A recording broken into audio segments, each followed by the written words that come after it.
Hello, hello, hello. We're back. We are back. Jesse Montano, Guerilla Hockey, Colorado, here to talk all things Avs to wrap up your week on this Friday afternoon. Gave a shout out to him this morning, July 19th. It is my dad's birthday. Happy birthday to Harold, Coach Harold, as he's known to a lot of guys out there, a lot of players out there, guys and gals. My dad was a hockey coach of mine when I was young. As we got a little bit older, I had to move on to other coaches and other teams and things like that. But my dad played a massive role in getting me into hockey, getting me into higher level hockey, and sitting and watching games with him. And he used to tell me when I was a kid that if I spent as much time focusing on school as I did memorizing stats and players and things in the NHL, he'd be like, well, he was like, you'd be valedictorian, over a 4.0, scholarships everywhere you wanted to go. And hey, it worked out all right. Hockey is everything I talk about now. But happy birthday to my dad. Big shout out to him. Great guy, great mustache, if you know him. I don't have a lot to talk about today.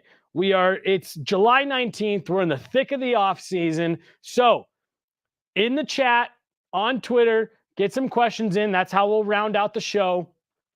Any questions you might have, like I said, drop them in the chat here. Drop them on Twitter. Are we on Instagram right now? Drop them on Instagram. We'll get to all of them. We're on Instagram right here. Something new we're trying out. Getting the word out more that we're out here, of which I'm actually going to get this reposted, and then we can keep talking. We can keep going.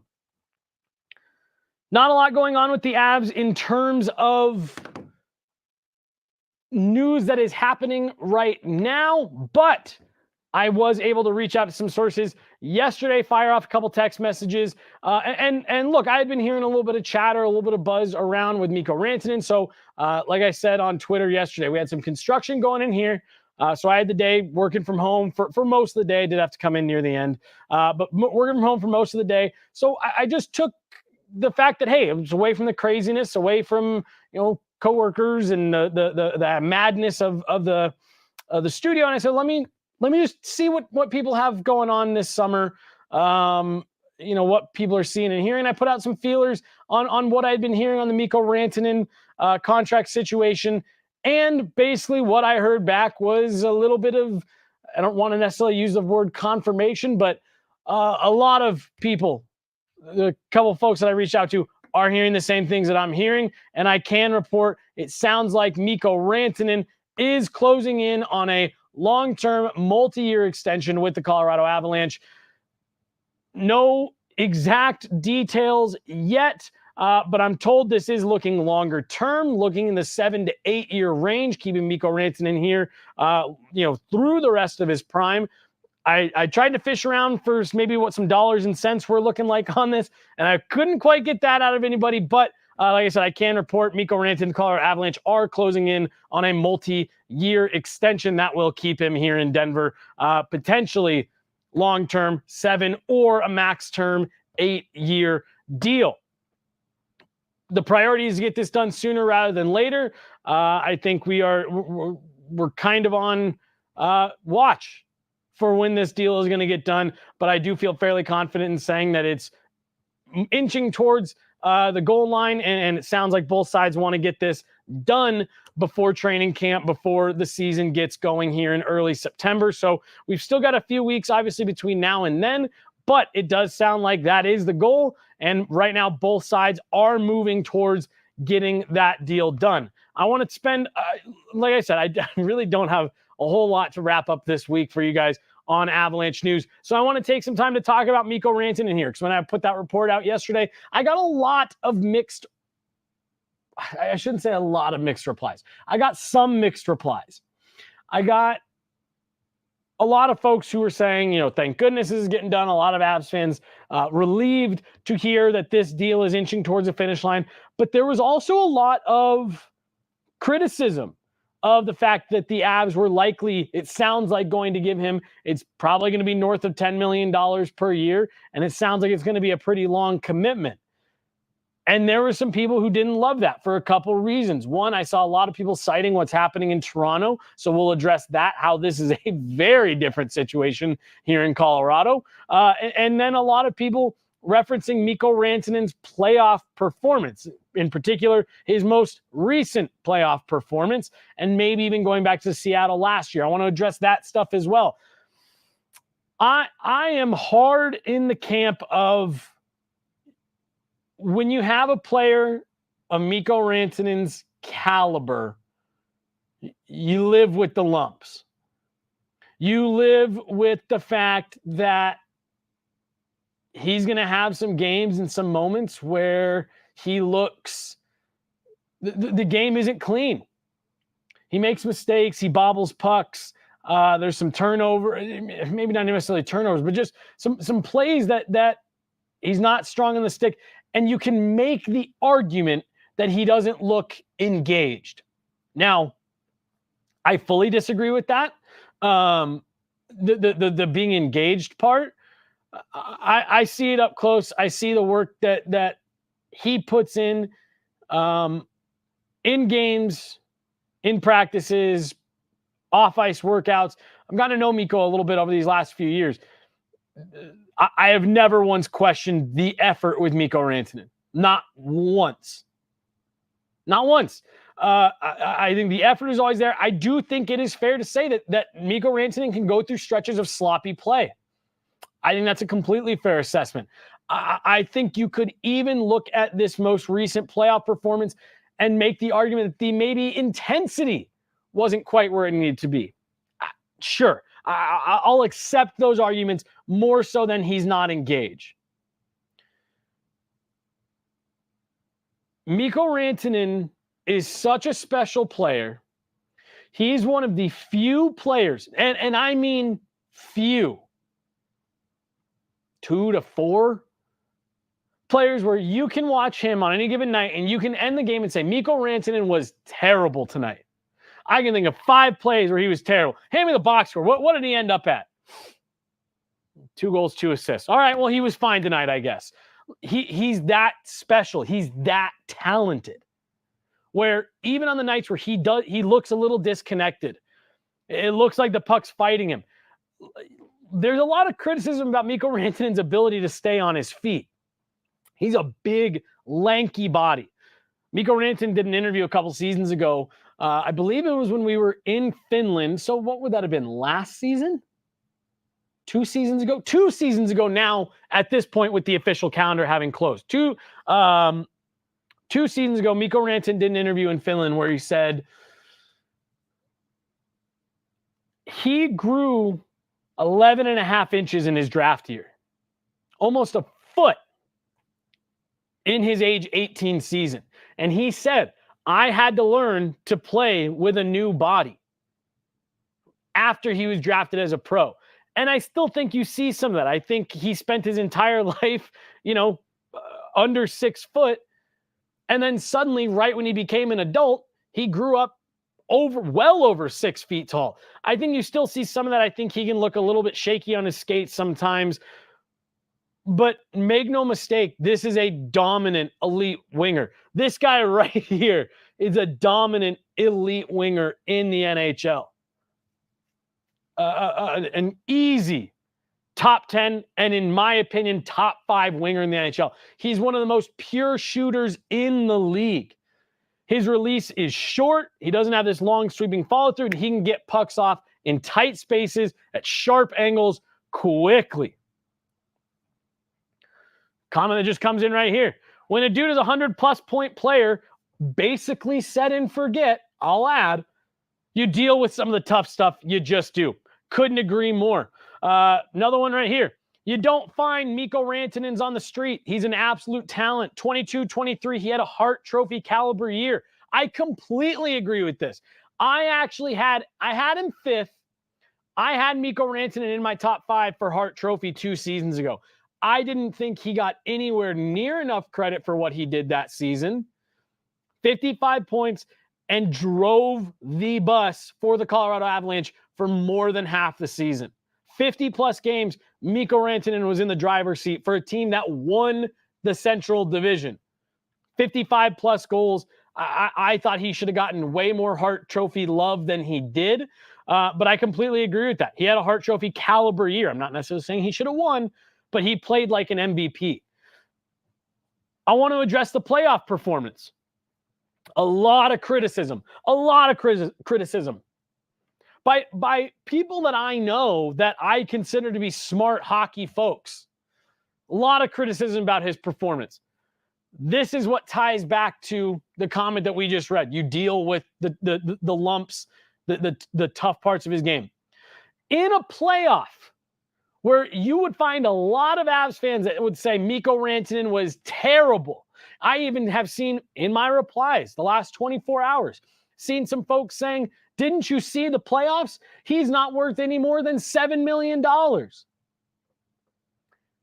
In 11 playoff games this season, Mikko Rantanen had 4 goals and 10 assists for 14 points. So a player that a lot of folks thought was terrible is the word that I've heard, was above a point per game player, was actively contributing every single night, night in, night out. You would have to go back to 2017-2018, when the Avs surprised the league and went from 48 points, the worst season in modern NHL history. Not anymore, thanks to the San Jose Sharks. They went from that to an 8-seed playoff team and got knocked off by the Nashville Predators in the first round. You'd have to go back to that series, which went 6 games, to find the last time Mikko Rantanen was not above a point per game player in the Stanley Cup playoffs. He had 4 assists in that game, in that series, 6-game series. Since then, 2019, 12 games played, 6 goals, 14 assists, or 14 points. 2020 playoffs, 15 games played, 7 goals, 21 points. 2021 playoffs, 10 games played, 13 points. The 2022 Stanley Cup year, 20 games played, 25 points. 2023, 7 games played against the Seattle Kraken, 7 goals, 10 points. And then this year, like we said, 11 games played, 4 goals, 14 points. I completely agree with this comment right here. 31 other teams would line up and pay out the nose for that type of playoff production. They'd pay out the nose.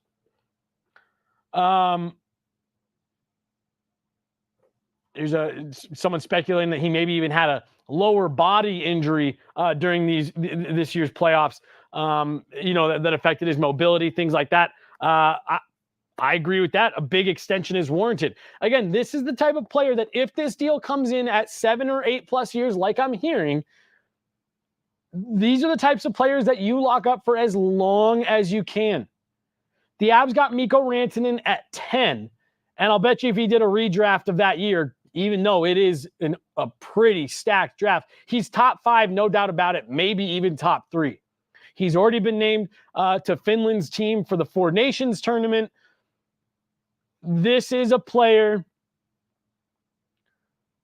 that, despite moments or stretches where you feel like he doesn't quite look like he's in it, this is a player that you do everything you can to keep. For the Avs, I know this is a priority for them to get this deal over the finish line before training camp starts. You do not want to go into a year with any kind of speculation that Mikko Rantanen could be hitting the open market. Not only is he, an elite player on the ice, over 100 points each of the last 2 seasons, 92 points the season before, 4 consecutive 30-plus goal seasons, 5 out of the last 6 seasons, 30-plus goals. The only one not being 30-plus goals was 2020, where he only played 42 games. And even then, he had 19. 2018, he had 29 goals. Mikko Rantanen, with the exception of his rookie season in which he only played 9 games under Patrick Waugh, where he didn't have any goals, any assists, The 2019-2020 season where he had only 42 games played is his only season where he's not a 20-goal scorer. He's a set-and-forget 20-goal scorer, and now 4 seasons in a row, and 5 of the last 6, he's a 30-goal scorer with a 55-goal and an additional 40-goal season in there as well. I dare someone to find any part of Mikko Rantanen's game that says he's not a 10-plus, maybe even $11+ million player on a max term 8-year deal. Comment came in saying, is 8 years the max? Yes. If you are re-signing with your team, the NHL's current NHL and NHLPA's current CBA says that you can push to a maximum of 8 years. Should Mikko Rantanen go against everything that I'm hearing right now and go through this whole season without a deal and get to free agency next year, other teams would only be allowed to offer him 7 years as a maximum. The Avs, with a re-sign, do get that extra year that they can offer a player. You can get them a little bit more money, and usually we'll see teams do stuff like that. You throw in the extra year to get a little bit of a lower AAV while still keeping that, close to the same value of a contract. So this is, I'm heavily in favor of this. I love Mikko Rantanen in the locker room. That's where I was going to go with that. I'm sorry. Not only is he an elite player on the ice and an absolute force to deal with offensively, Mikko Rantanen is a key leader in the locker room and on the ice. He wears a letter on his jersey, especially right now with Gabe Landeskog out and the Avs just running 3 alternates. But his voice carries a lot of weight in that room, and he also does a lot to keep things light. Nathan MacKinnon has talked to us before about the fact that Nate needs guys in that room that can keep him settled, that can keep him calm, because we know that Nathan MacKinnon can run hot. And he has talked about that before, that he needs guys like Mikko Rantanen who keep things a little bit light, keep things, a little bit fresh in the room. They need leaders like that around. And Mikko Rantanen plays a massive role in that, especially with some of the younger guys coming in. This is someone who has played his way up through the organization, was drafted out of the Liga Men's Pro League over in Finland, came over immediately, played an entire year in the American Hockey League where he was the co-rookie of the year, then came up to the NHL level and has been impactful from day one. And I totally agree with this comment that we got on the screen right now. Nathan MacKinnon doesn't get 100+ points the last 2 seasons without Mikko Rantanen. Couldn't be understated enough. And I know if we ask Nathan MacKinnon right now, he would be one of the first ones to say, a lot of the success that Nathan MacKinnon has enjoyed does not happen without Mikko Rantanen and what he brings to the offense. He also is, especially this season, he's going to give you a little bit more flexibility and options with Casey Mittelstadt there on that second line, centering that second group. I really liked the combination, of Rantanen and Mittelstadt in the playoffs this past season. I thought it was 2 guys who like to make plays, who like to make passes. Mikko Rantanen, one of the best passers in the NHL. I thought him and Casey Mittelstadt did a lot of finding each other, making little plays, creating space, and slipping pucks in tight areas, tight windows, over sticks, under skates, things like that. I thought that was a really interesting combination that I think Jared Bednar will probably want to explore more of this year. I think he's too versatile of a player to mess around at all with not getting him locked up as long as possible. It sounds like that's what the Avs are wanting to do. Comment coming in here from Austin. If Mikko asks for 11.25 by 8, I'd hand that contract to him with a bow on top and a smile on my face. If it were 11.6, I'd leave the bow off. Dude is a top 5 winger in the league. I completely agree with you. If this is in the $12 million range, that might feel a little bit rich. But again, I am in the camp of this is a player that you do what you have to do to keep. These are the types of players that you build around. When I started seeing folks call for Mikko Rantanen to be traded at the end of last season, it was laughable. It was laughable. People saying, well, move on from him so you can get some of these other things. No, you don't move on from a player like this to make cap room. These are the types of players you make cap room to keep, not the other way around. You look at the Pittsburgh Penguins, the Tampa Bay Lightning, the Chicago Blackhawks when they were in their prime. What was the model? What was the key? Keep your core intact. If your core is intact, then you can build around them and you can find pieces that make it work. Mikko Rantanen, make absolutely zero mistake, is a core piece of this team. It's Nathan MacKinnon, it's Cale Makar, it's Mikko Rantanen. That is the core. As of right now, we'll see what happens with Gabe Landeskog. That's who you keep. That's who you do everything you can to keep intact. As long as you got those three players, you're going for it. Now, let's tie this back like we said we would to the Toronto Maple Leafs. Well, I saw a lot of criticism yesterday. Folks saying, oh, look, here we go. Now the Avs are going to be doling out this contract, another $10+ million deal. They're not going to be able to win. Just look at the Toronto Maple Leafs. First of all, that's no longer a thing. The Florida Panthers won this year with a $10+ million player. The Avs, one, it's different from the Maple Leafs because this core already has a Stanley Cup. They already have this core together with a banner in the rafters, and they're trying to get a second one. They're trying to get the group of MacKinnon, Rantanen, Makar, Landeskog, another banner to hang up there. So they've already won. So it's already different from what the Maple Leafs are doing. The other area where it's different, the criticism for the Maple Leafs isn't that their roster is top heavy. It's that their forwards are top heavy. And they've struggled to put together any semblance of a coherent D-core. And the Maple Leafs haven't ever solved their goaltending problem. They have done nothing but Band-Aid over Band-Aid over Band-Aid, trying to find the cheapest bargain bin solution for a goaltender. The Avs, in the year they won their cup, gave up valuable assets in Connor Timmins and a draft pick, a first-round pick, to go out and get the goaltender that they felt could get them over the hump. They spent real assets to do that, not future considerations for Matt Murray. On top of that, the Avs have locked up long-term what is right now the best defensive pairing in all of hockey. Cale Makar and Devon Taves are in a different class from what any other team can put forward for a top defensive pairing.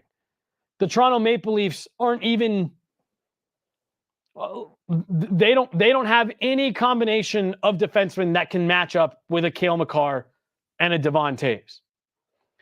These teams are built very differently. Yes, the Avs may end up with a lot of money congregated to just a handful of players, but those players are all over the lineup, and they're all elite players, one of the best in their position. You have the best defenseman in hockey in Cale Makar.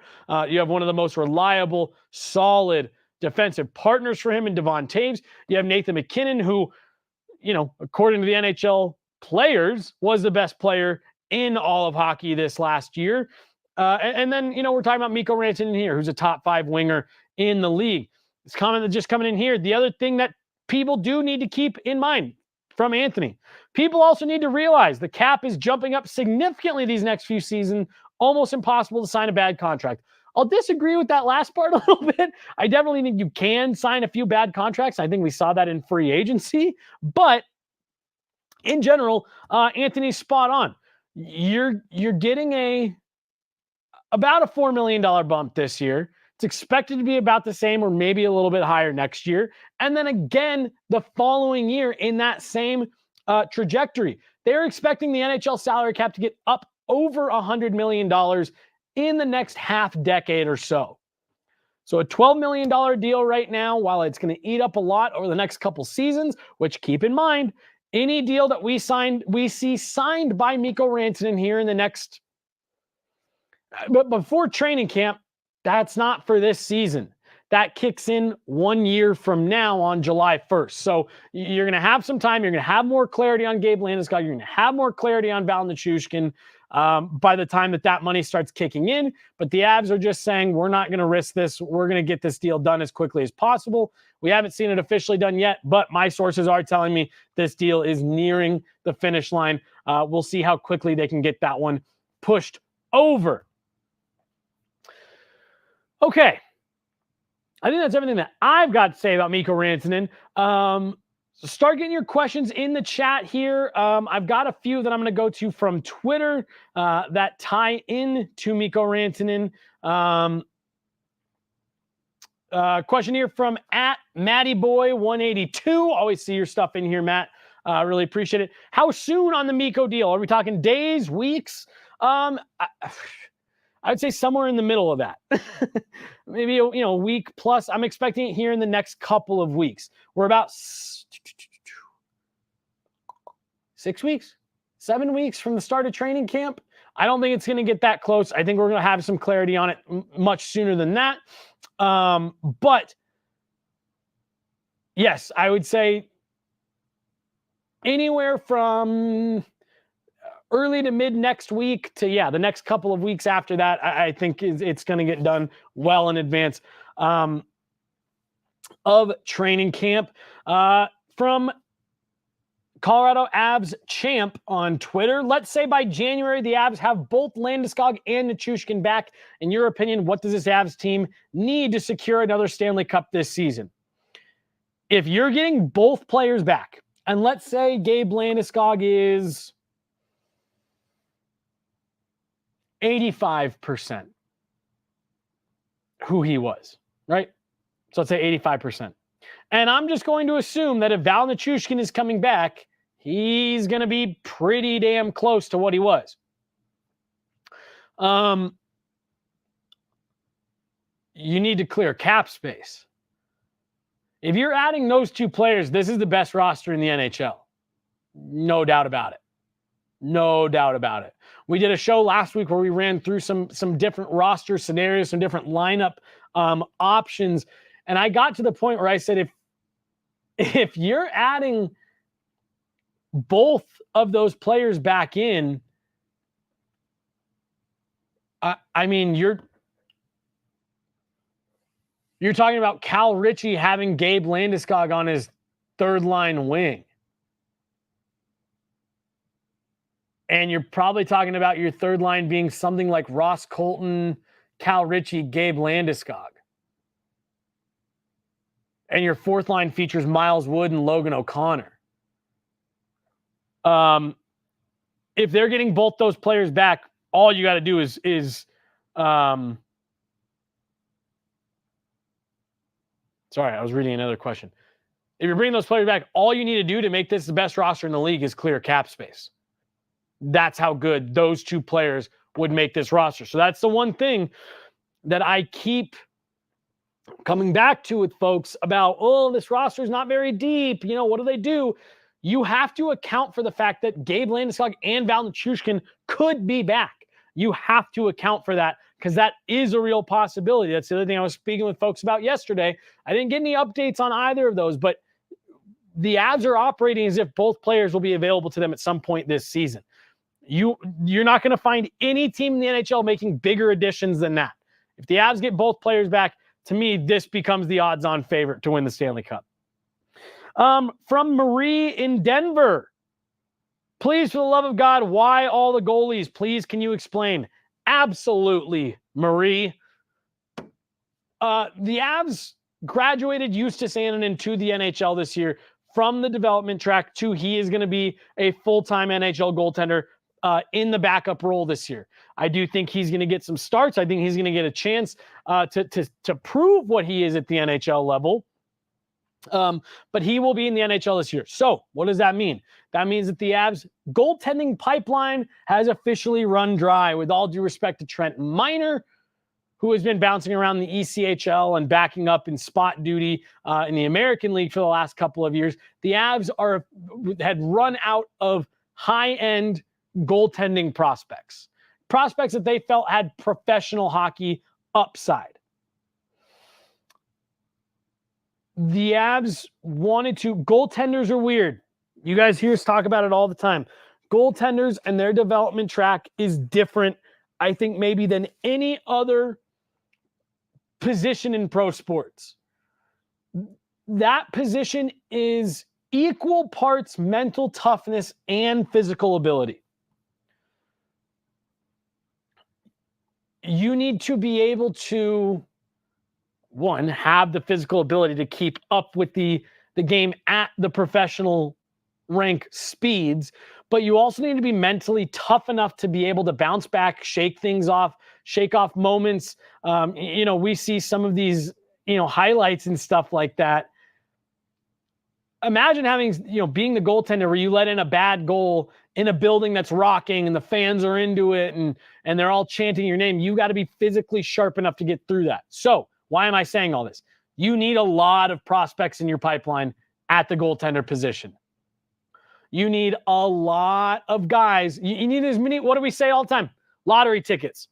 Draft picks are lottery tickets. And you need to give yourself the highest odds possible that one of these goaltenders is going to hit. The goaltender that they just signed this week, that's going to be your third goaltender. That's going to be a guy who can play at the top of your AHL tandem, can be someone that you call up if needed. If you get some injuries. He's got a little bit of NHL experience, a lot of AHL experience. That's what that is. All these other prospects, this is to restock the pipeline, to start getting yourself as many scratchy lotteries as you can possibly get your hands on to see if one of them's a winner. Now, tying that into any indication, this is from Travis Jackson right here in the chat. Any indication when Nabokov might be jumping to North America? Dude looks a lot more ready than the average goalie prospect. He's got a contract for this season in the KHL, so he'll play there, which I actually think is good for him, good for the Avs.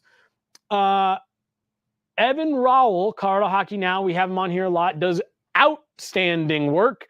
Had an article this week that makes it sound like it might sooner rather than later. I think Nabokov is anxious to get over here and prove what he can do, and you're absolutely right. He was the KHL's playoff MVP for this past season. He is a much more developed goaltender than what you would average or what you would see for the average prospect. He was, I think, my favorite pick of the draft for the Avs. I just love the fact that they went out and got someone and said, we want someone who might be ready in a couple of years to come over here and be a legitimate threat to take over the net at the NHL level. Nabokov, hopefully sooner rather than later. This isn't a question, but NBA players must laugh at these contracts. I know. I talk about it all the time here. I was just talking about it yesterday. Russell Westbrook. First of all, the NBA trades are ridiculous, but Westbrook is being in a sign and trade deal, traded from the Clippers to the Utah Jazz. Then he's agreeing to be bought out by the Jazz and is going to sign with the Nuggets. And I was talking to someone yesterday and they were like, ooh, what do you think? Probably going to be about $25 million a year. What? Huh? What? For a player that nobody seems to want on their team and is being bought out? Again, it's completely different economics and roster size and what's the phrase? Broadcast deals. Like, I get it. It's totally different, but it's just nuts. I know we all love Kalen Devon and yes, consider one of the best D pair, but during the playoff, guys like Tanev stood out way more. Go watch the Western Conference Finals and tell me what you thought of Tanev for the Dallas Stars. Go rewatch those games. Just highlights of it. Tell me how much Brandon Tanev stood out. Chris Tanev. Brandon Tanev? Chris Tanev. Chris Tanev stood out. From Michael here in the chat. If Val is supposed to be in a recovery program, why is that he went to Russia and furthermore apparently skating in another league? Is it because it's off season? So the Russia part I don't have a great answer for. When we spoke to Chris McFarland at the draft, he said that they were made aware that he went back to Russia and that he's continuing the program steps over there. So It sounds like that wasn't necessarily something that the Avs were consulted on. He went, and they were made aware by the NHLPA. As far as the league he's playing in over there, yes, I do think some of this has maybe been blown a little bit out of proportion. It's very similar to the Beauty League that happens here in Minnesota, where, yeah, it's for professional players over there, high-end players, and I believe media members play in it as well. So it's not anything, that he's getting paid for or anything like that. Now, there have been reports that he is considered staying in Russia. There was a site yesterday. Granted, they were they were quoting Evan, but saying that, yeah, it's possible he's played his last game for the Avs, et cetera, et cetera. I have been told by a couple sources I'm very confident in that he has been approached by KHL teams who have basically not offered him contracts, but have essentially said, hey, if you're going to be here, we've got a home for you, and have kind of made their soft pitch to him as far as, what staying in Russia and playing the KHL would be like. So, yeah, we'll see. I'm not fully confident in how any of that's totally going to play out, truthfully, but yeah, we'll see. He's in Russia right now. He's allegedly continuing to go through the steps with the NHLPA, but we'll see what comes of it. I'm not ruling out that he could say, hey, I want to mutually terminate this deal. I'm just going to stay here in Russia, and I don't want to deal with this anymore. I'm not ruling that out. I'm also not ruling out the fact that he says, no, I played for the Colorado Avalanche. I'm going to go through the steps I need to do to get back into the league. Now, again, it's not fully up to him. It's up to the league on if he gets back. Again, here from Michael, I see, but the Avs didn't suspend him. The league did, right? If the season was still going, then would he be in recovery? It's odd part. So this is the other part of this. This is a great call out by Michael. We talked about it on the show last week. The timeline on this really worked out well and conveniently for Val Nichushkin. He's going through a period of 6 months unpaid during the 4 months that NHL players aren't paid. So his suspension started during the playoffs. They don't get paid. They don't get paid all through the offseason. They get their first checks when preseason games start, which will be late September. So Val Nichushkin will truthfully end up going all of about 6 weeks without being paid. He's not going to lose out on that much money. As far as if it was still in season and all this happened, I imagine he probably wouldn't have gone anywhere. He probably would have stayed relatively local, wherever the PA, had him going to be part of these meetings, part of this recovery process. But I don't think he'd be playing in any of these other leagues. So I do think a lot of this is just timing. It's just timing of the fact that, yep, he happens to be suspended and going through all this in the offseason when he would have normally gone back to Russia. Anyways, I did have that. We knew that he was going back to Russia in the offseason no matter what. If the Avs won the Stanley Cup or if they got eliminated in the playoffs, he was going back to Russia after the season ended. So that wasn't a surprise. Now it's just a matter of if he'll come back. Here's an interesting one. The Athletics' Scott Wheeler had top 20 drafted goalie prospects. Nabokov was 11 and Annunen was at 16. This is a goaltender that people are high on, folks. From Graham, we're just going to take a couple more here. Think Annunen could ever eventually take over as starter? I do. And I know for a fact that the Avs think that as well. It's part of the reason why they sent him down this past season. They wanted him getting as many reps as they could in the American Hockey League until they realized they needed to bring him back up. They kept Ivan Prosvetov on the roster so that Justus Annunen could be getting as many reps as possible. The Avs are very high on Justus Annunen.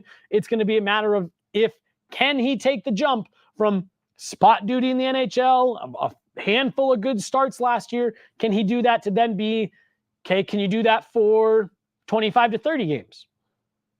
Can you do that for 35 to 45 games? Now, can you do that for 50 plus? That's the progression that we're on right now with Justus Annunen. Let's see if we got any last ones here. It says, do they drug test in the KHL? That will tell us all we need to know. The KHL is an interesting league. I'm not going to pretend like I know all the intricacies, the ins and outs of their policies, but that league has a history of we do what we got to do to make sure that we've got the best players. So that's that, guys. I don't see anything else coming in. I told my producer I was going to struggle to make this show 20 minutes long because I didn't have much to talk about. We're over 40 minutes here, so I'm going to jump out. Thank you guys all so much for listening, watching. We'll be following the Mikko Rantanen news until it gets over the finish line here, hopefully in the next coming weeks or week. That'll do it for me. Jay running the board back there as always. Making sure that everything goes out. You guys can see us, hear us. He's heading to the airport. So fingers crossed for him that they got their computers working and he can get out of here for the weekend. But you guys have a great weekend. Thanks so much. We'll be right back on Monday talking more Avs. We'll have Guerilla Sports Daily kicking things off in the morning, talking all things sports as we lead up to the Olympics. There was a question about if I'd be watching the Olympics. I'll be all over the Olympics. We'll be talking about them all next week on Guerilla Sports Daily, 10 a.m. Mountain Time, Monday through Friday right here. Then I'll be back at noon on Monday talking more Avs. Thanks, guys, so much. We'll talk to you on Monday. Have a great weekend.